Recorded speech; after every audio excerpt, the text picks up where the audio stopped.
Hello everyone, Mason here. How you doing? Get out your Guy Fawks masks and prepare to set off some fireworks because today I'm reviewing V For Vendetta. Now I'd have loved to have had the patience to wait until the 5th of November to review this, but the truth is, I don't. I'm impatient. I never thought that I was going to get the chance to read this story, so when I learned that it existed in audiobook format, I read it as soon as humanly possible. So here we are, talking about it today. Okay, before I get started, I've got to say this is kind of weird. I'm reviewing V For Vendetta, which in this version was written by Steve Moore, based on the screenplay by the Watchoswky Sisters, which in itself is an adaptation of the graphic novel by Alan Moore. On one hand, I'm kind of nervous about doing it. I know that the film is divisive. There are people that love it and people that hate it. In particular, a lot of fans of the graphic novel and Alan Moore himself have distanced themselves from the film because it's so different from the original source material. And I know some people will think that it's weird to read a novel based on a screenplay based on a graphic novel. Why not just go read the graphic novel? Well, I can't. There are two versions of the audiobook available on Audible, and one of them is significantly shorter, and I've got a feeling that that will be based more heavily on the graphic novel. I definitely want to get to it at some point, but as someone that absolutely loved the film, I couldn't have been happier to read this novelisation. As you'd probably expect with it being based on the screenplay, the novel follows the events of the film exactly. It feels very familiar, but that's not a bad thing, not at all. I only watched the film for the first time last year. It doesn't have audio description. If I hadn't watched it with my partner, I wouldn't have got much out of it at all.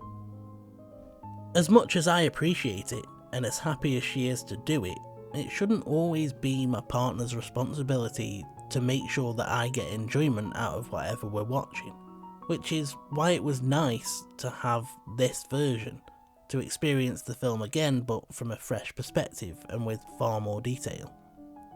I honestly loved the writing. The prose are so precise and descriptive, extremely effective at building the atmosphere and painting a picture, giving me details that I wouldn't get from the film alone. The scene description, the body language, the emotions of the characters, these are things that a film leaves up to interpretation, leaves up to the viewer, but I'm not a regular viewer, and so I really appreciated getting those details from this version. Details such as the theatrical way in which V moves, the way that he can convey how he's feeling with a simple tilt of his head despite wearing a mask, the way that the expression on that mask can be interpreted in different ways depending on the context of the situation. Sometimes the smile upon that mask seems like a kindly, understanding one. Others it seems ominous and foreboding. It really depends on how the character feels whilst they're interacting with V, and what V's intentions are towards that character. Then there's the descriptions of the scenery and the imagery that it invokes. The landscape of London and how it changes at first overnight and then over the course of 1 year. All of these added details heightened my enjoyment of the story so much.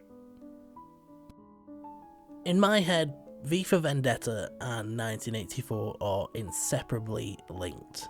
Not just because of the parallels between the two, but because I read 1984 and watched V For Vendetta for the first time in such close proximity last year. I can't help but think of one when I think of the other. Both stories deal with totalitarian governments that impose their will on the people, utilise excessive surveillance, strip the populace of their freedoms and identity, edit, change and delete history to suit their narrative. But whilst 1984 is bleak and hopeless, a vision of the future that is a boot stamping on a human face forever, V for Vendetta is ultimately the other side of the coin. It's a story of hope. It demonstrates that whilst the baton may be used in lieu of conversation, words will forever hold their power. One tells us that things will never change and could never change. The other tells us that if we just realise how much power we have, if we come together, we can overthrow our oppressors. In V's own words, fairness, freedom and justice are not just ideas, they're perspectives, and that's what V is attempting to do throughout the course of the story. He's trying to shift the public's perspective. I couldn't help but think that Adam Sutler is a massive reason why things can happen the way that they do. In 1984, there isn't a literal figurehead. We don't know whether or not Big Brother exists, but Adam Sutler is most certainly real. He set himself up at the top, with the people underneath him being as power hungry as he is, both politically and morally corrupt. In the end, as the embodiment of the corrupt regime, it provides a target towards which V can channel the hatred of the public. I know that the original source material deals with nuclear war, but one of the reasons why I think this version is so great is that it's frighteningly relevant. Even more relevant now than it was when the film was first released. The film was meant to comment on a post 9/11 world, the reactions to terrorism. But the reason that the world of V for Vendetta exists is because of a global pandemic and the government's reaction towards it. The reason Northfire are able to gain control is because Adam Sutler is a strong personality during a time of crisis. The people are scared, they need a leader. And yet all Sutler does is seize more and more power, rob the people of their freedoms, sow division between them. He makes different dangerous. Just like 1984, V for Vendetta has some scarily relevant parallels to our current society and the dangers that we might face in the future. The actions that Northfire takes are on the extreme end of the scale, but they're not outside the realms of possibility, and that gives the story so much more impact, in my opinion. We get a number of different points of view. Whilst for the most part it does focus on V, Evie and Detective Finch, we also get to see things from the perspectives of people like Peter Creedy, Lewis Prothero, Reverend Lilliman and Delia Surridge, amongst others. It does an excellent job of jumping around between those perspectives, in my opinion, and I really like that we get to see things from the perspectives of the antagonists, because it shows us how corrupt they are, both politically and morally, as I said earlier. It makes you root for V even more. You want him to get his hands on them. Evie is an interesting character. I enjoyed following her journey, watching as she transitions from one type of character to another. When we first meet her, she's trying to make a better life for herself, willing to do whatever it takes to make that happen, even if it means breaking curfew to go and entertain Gordon Dietrich. We're told that she feels an almost constant, crippling sense of fear that she's been feeling for years, and which will dictate a lot of the decisions that she makes throughout the story. At the start, just before her awful confrontation with the Fingermen, we get this line. Evie Hammond made her way along the ill-lit street, her heels clicking up a percussive accompaniment. I'm not sure why that line in particular stood out to me, but I love the phrasing, and I think it does such a great job of illustrating the scene with its ominous tone. A dark alley where everything is so quiet that the sound of Evie's heels stand out, where she's about to have a dangerous confrontation. We get quite a lot of nice imagery in that initial meeting with V, and there are some themes that are established. We get the first example of how the expression on V's mask can be interpreted differently depending on V's intentions towards who he's interacting with, and we also see that V is quite often depicted as a dark, ominous symbol of impending death. As he's about to dispatch one of the thugs, we get this line: "A shadow loomed over him, as if the heavily closing lid of a funeral casket." I also love this line that we get as Evie is witnessing an all too familiar event. All happening again. Repetitions and coincidences, as if God only had a few stories to tell for each person, making them jump through hoops over and over again until they collapsed from exhaustion or escaped to their freedom outside of the theatre. Evie doesn't have an easy journey, and what she goes through is pretty horrifying. As the audience, we're forced to ask the question, is it justifiable? Do the ends justify the means? I'm inclined to say no, but one thing is for sure. Evie comes out the other side of this story a much stronger, more confident person than she was at the start. We get to see these changes through her attitude, the decisions that she makes, her interactions with the people around her, and even something as simple as her shift in perspective on what happens in The Count of Monte Cristo. When she first sees that movie, she has one opinion, and by the end of the story, she has another. I love that she even meets a character who has the same values as V, but wrapped up in a much friendlier facade, whose rebellions are quiet and subtle, but over time they grow, to the point where Evie remarks that they are, in their own way, just as destructive as the bombs that V builds. Finch is another interesting character, one of my favourites, which probably isn't surprising considering my love for the crime genre and detective fiction. He's one of the cleanest characters, morally speaking, despite the fact that he works for the government. He's a dedicated, hard-working, honest copper. His determination to find V is actually admirable, despite the fact that V is one of the protagonists, because in any other context, in any other story, V would be the villain. He is a dangerous terrorist. Throughout the story, Finch just tries to do his job. He follows the evidence where it takes him, even if it leads him down the rabbit hole into a world he doesn't want to be in, a world in which he's uncertain, torn between duty and morality. Of course, he wants to believe that the government are in the right. He doesn't want to believe that he's worked most of his life for an utterly corrupt regime. But despite the fact that it would be easier to ignore it, when he gets evidence, he considers it.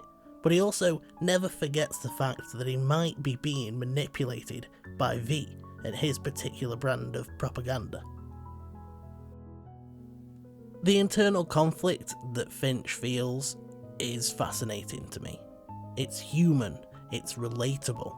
He just wants the truth, no matter what it might be. He keeps on digging despite the fact that it gets more and more dangerous, because he needs to believe there's somewhere to put his faith. But he's faced with two extremes, the government and V, tyranny and anarchy, all or nothing. Either V is a dangerous terrorist who must be stopped, or a freedom fighter who has a righteous cause. The journey he goes on is so interesting, and it's an absolutely necessary aspect of the story in my opinion. Finch's dedication is to the truth, his duty is to the people. He's the least biased party involved, and we need that point of view in a story like this. Then there's V, the most interesting of all. As far as morally grey characters go, you don't get much more grey than V. A man who's willing to use violence to get what he wants. who has an unshakable, insatiable need for vengeance. Is that vengeance justified? Probably, but do those justifications stretch to his actions? Because the consequences of those actions do lead to innocents being harmed at certain points. V is humanity unleashed, capable of extremes, love and hatred, joy and anger. He positions himself as judge, jury and executioner. He has a goal in mind and is determined to see that goal carried out, whatever it takes, whatever it costs. In the end, that goal is understandable, even desirable. But can they be justified when V's actions are sometimes deeply troubling? He has no problem with killing people, no problem with manipulation and deceit. He doesn't even have a plan for after his goal is achieved. His job, in his eyes, is to free the people, and once they're free, it's up to them to decide what to do next. The only reason we view V as the hero is because he's the protagonist, and we understand that this totalitarian, fascist government run by a Hitler wannabe needs to be dealt with in some way. But is someone like V justified in his actions? At what point does a terrorist become a freedom fighter? At what point does a freedom fighter become a terrorist? At what point does someone like V become necessary? When we're looking at a story like this, we're left with the question of what is justice and who has the right to deliver it? Because if the people who are supposed to deliver justice are corrupt, what then? We can look at V from many different perspectives and we can all have our own judgments, but in the end V could be anyone. He represents everyone because he represents humanity and what it's capable of. I love the exploration of the mask. At one point, Evie remarks that, in a way, V is the most honest of us all, because everybody that she knows wears a mask of some sort, but V's is obvious. And I love that, because I think that it's true. We all wear different faces for different people in different situations. In the end, V for Vendetta has so many layers, so many perspectives from which to be viewed. It asks a lot of questions and gives you a lot to think about. I definitely think that this version is worth reading, despite the fact that it's essentially a novelisation of the film. It offers a fresh perspective and more detail than the film does. It's exciting, fun and intriguing all at the same time, and can you really ask for more than that? I also think Simon Vants does a fantastic job with the audiobook. His narration of the prose is great, and he adjusts his delivery for different characters. A more precise tone for V, frightened naivety for Evie, and world-weary tiredness for Finch. My question, for those of you who've made it this far, is this. What's the best fancy dress costume you've ever worn? Personally, I was the Grim Reaper when I was in high school, which is where I won my first ever MP3 player. Oh yeah. I hope that you've enjoyed this review. If you have, pass a sparkler to the like button so the pair of you can write your names in the air together. Then say hi in the comments section and we'll have a chat. The link to my Twitter is in the description, and subscribing will make sure that you never miss any of my future reviews. Thanks so much for spending time with me today, guys. Until next time, take care. For now I'm off, and you should have a good one.